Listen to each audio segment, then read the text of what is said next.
روغن استحصال داخلی هم بلند شده ولی در حقیقت بلند شد. راهبریت خدمات ضد انحصاری گفت از بالای نرخ مواد غذایی اولیه و دیگر موادها در بازارهای تاجیکستان نظارت میبرند. این در حالی است که نزدیک 1 سال می شود ساکنان کشور از جهش نرخ‌ها در بازار شکایت دارند.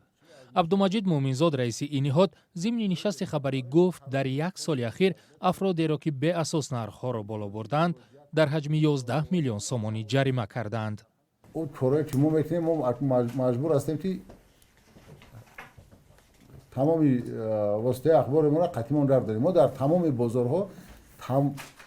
بازارهای شهر در تمام کارمندان ما چی دستگاه مرکزی چی منطقه ما در تمام بازارها بودن. از آن جمله من خودم در همون وضعیت در بازارهای ولایت سوق بودم. در بازار پنجشنبه ما نظارت کردیم که نرخ بالا نبردارند. بعضی از ساکنان میگویند در شرایط پاندمیای کرونا ویروس درآمدهایشان کم شده، نرخ‌ها در بازارها برعکس بالا رفتند که زورشان به خرید نه همه محصولات میرسد. ارد، روغن، شکر و کارتوشکا و پیاز از محصولاتی است که افزایش نرخ آنها ساکنان را بیشتر نگران کرده است. گوشت 50 سومون خرید کرد، کارتوشکاش 7 سوم، 5 نیم سوم تا. یک جو نیست در این مقصد قیمتی اخی. ارد روغن ارد 120 سوم، 220 سوم، 250 270. مثلا با او درآمدی که میگیم زور شما با ارد روغن سری وقت با خریدن گوشت این سو میرسه؟ نه البته که نمیرسه. این قیمت چی دیگه؟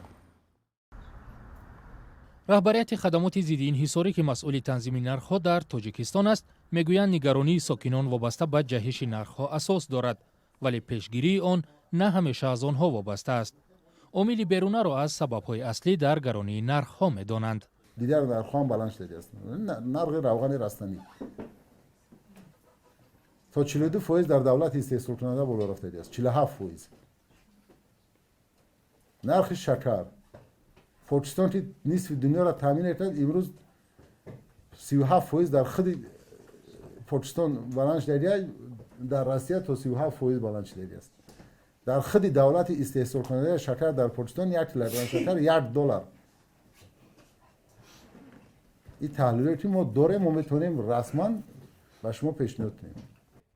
بعضی از راهگذران در کوچه‌های شهر دوشنبه به خبرنگاران رادیوی آزادی گفتند نظارت از بالای بالاروی نرخ‌ها کافی نیست و باید مسئولین به این مسئله توجه بیشتر کنند. هر آدم شرایط داره نداره بسیار قینه همین مردم. ما همین را خواهش میکنیم که یک بهبودی بازارها را ببینن، یک نظارت سخت کنن که مردم در بعضش هستن میوان بعضش نمیوان. ما همین را بسیار خواهش داریم ای آدم. در پی بحث و بررسی‌های افزایش نرخ محصولات، بعضی از تحلیلگران مسائل اقتصادی بارها تأکید کردند که راه حل این مسئله در بهتر نمودن شرایط کار صاحبکاران و افزایش درست به راه ماندن استحصال محصولات وطنی است.